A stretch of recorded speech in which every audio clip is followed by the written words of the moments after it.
Thanks for the large print, but I need these anyway. Okay.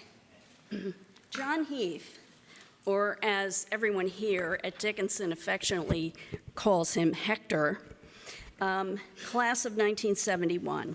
As a student and as an alumnus, you have helped to strengthen the Dickinson community and advance the college for future generations.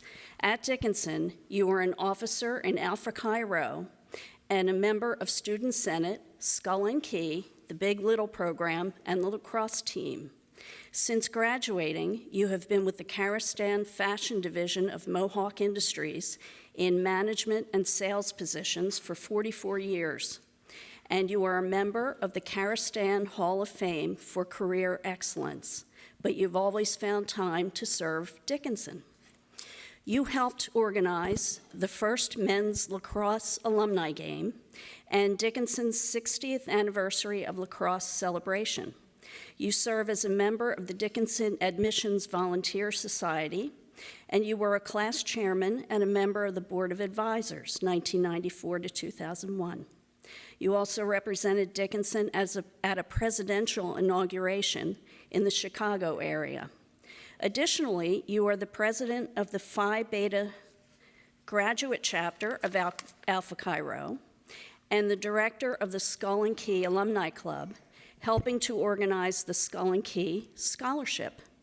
In 2015, you organized and marketed the Interfraternity Council's 100th anniversary celebration during Alumni Weekend. The event welcomed back more than 100 attendees and has begun a much-needed healing process between Dickinson Greeks and the college. To ensure that even more Greek alumni joined in the anniversary celebration, you continued it at homecoming, where many young alumni were welcomed back. For all your hard work building ties among generations of Dickinsonians and strengthening the college for the future, I'm honored to present you the Walter E. Beach Distinguished Alumni Award for Service.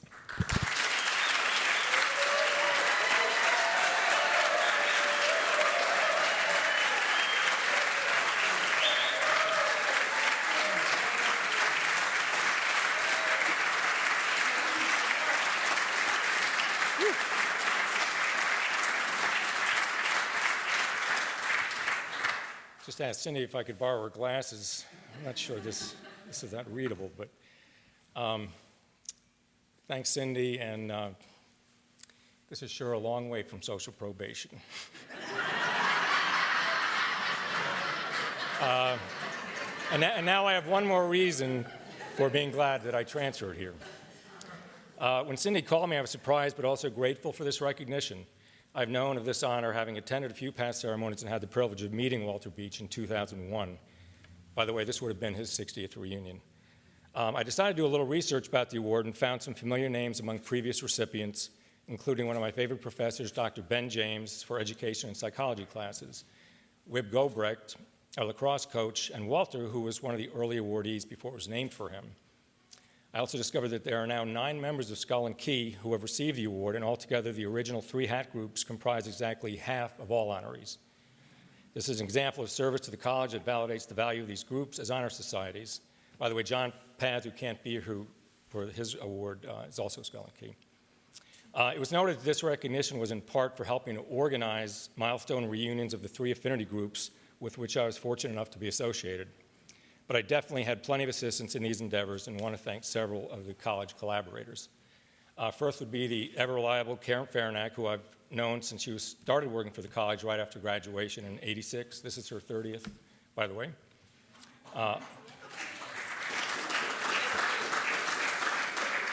Also the tireless Tara Renault.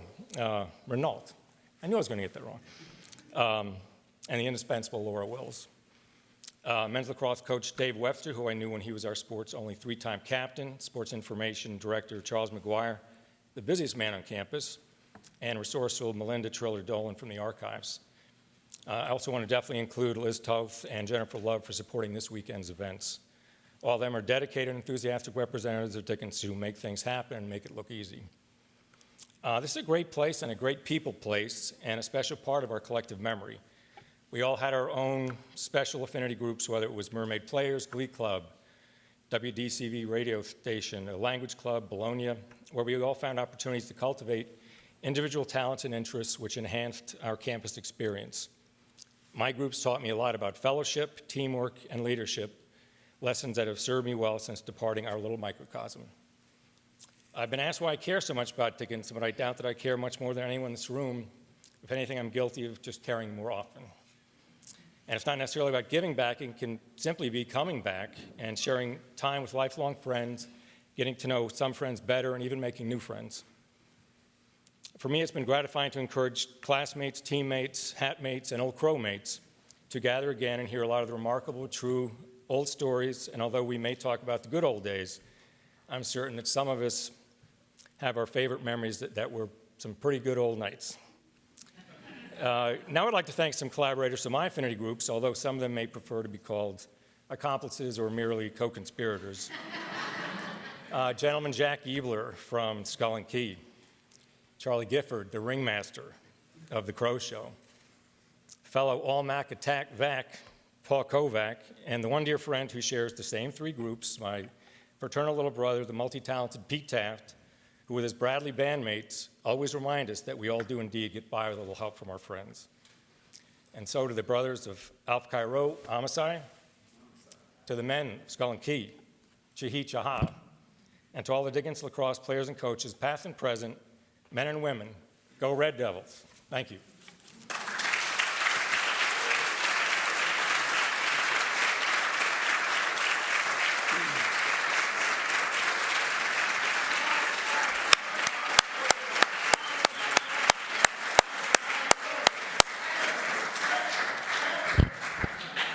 All right, to the quad. Well, congratulations, Brittany, John. Thank you for your thoughtful comments. It's wonderful. My name's Jim Chambers. I'm with the Board of Trustees. Also a classmate and fraternity brother of John Paz, who unfortunately can't be with us this evening. So I think it's important that you all understand, while he's not here to defend himself, that as we celebrate his monumental achievements, it's very clear that he wouldn't have gotten through Dickinson without me. I carried him every step of the way, and if he were here, he'd be thanking me heartily for his wonderful accomplishments. Just kidding. John, as I said, class of 1978, and I will use the glasses, is a quintessential entrepreneur with over 30 years of experience as a mentor, motivator, manager, and business owner. After graduating from Dickinson, he developed Godwin Pumps of America, an equipment sales, manufacturing, and rental business from a single location in South Jersey to an international company with 26 locations, more than 800 employees, and $300 million in revenue, over $300 million. John sold the company in 2010, but retained ownership of many branches via Prime Legacy Management, a real estate company with portfolios on 2 continents. In 2011, he gained control of another equipment rental business, Trico Lift Incorporated, and in 4 years, transformed the negative equity company into a multi-location, $65 million business, which he sold in 2015. Now his focus is with Prime Legacy Management, providing business consulting and investing in addition to property management. In addition to the businesses John has grown and the professionals he has mentored, he has taken a passionate interest in philanthropy. He serves on the board of directors of the Gloucester County Boys and Girls Club and on the advisory committee of the Metropolitan Area Neighborhood Nutrition Alliance in Philadelphia. He has been awarded many industry and business accolades, including being named 2006 Entrepreneur of the Year, a national award by Ernst & Young. That's a big honor. And being selected as Executive of the Year by the business journal NJ Biz. In recognition of his entrepreneurial spirit, shrewd business sense, and tireless work ethic, I am pleased to present in absentia John Paz with Dickinson's 2016 Distinguished Alumni Award for professional achievement.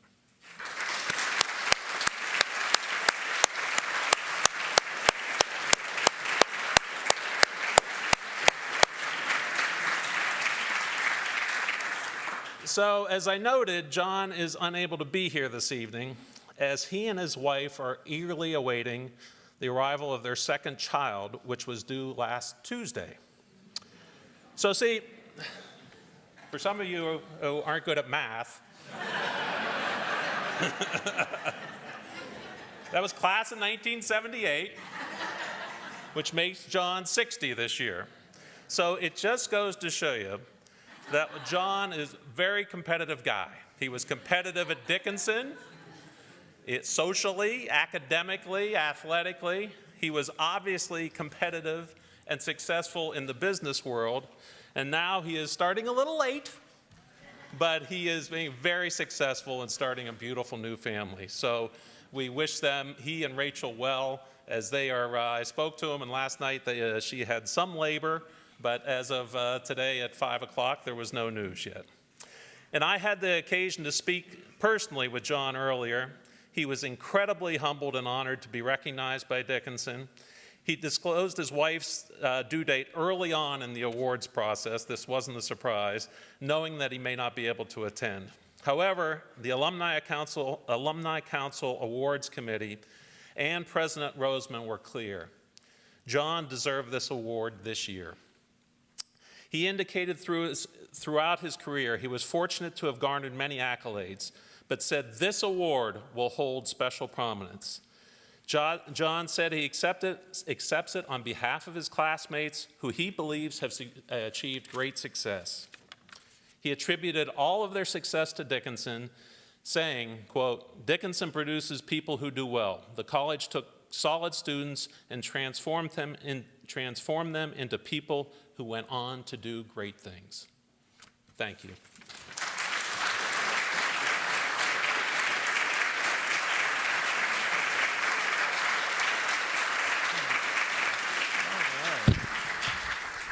So good evening. My name is Michael Donnelly, the president of the Alumni Council, and I want to thank Lee and Cynthia, Jim, and Jennifer for their kind words and presentations, and a special congratulations to Brittany Sunshine, John Heath, and John Paz. Their accomplishments bring luster to Dickinson's reputation and serve as a beacon to future Dickinsonians of how this distinctive education can transform the world around them. Once again, let's give our 2016 Alumni Award winners a round of applause.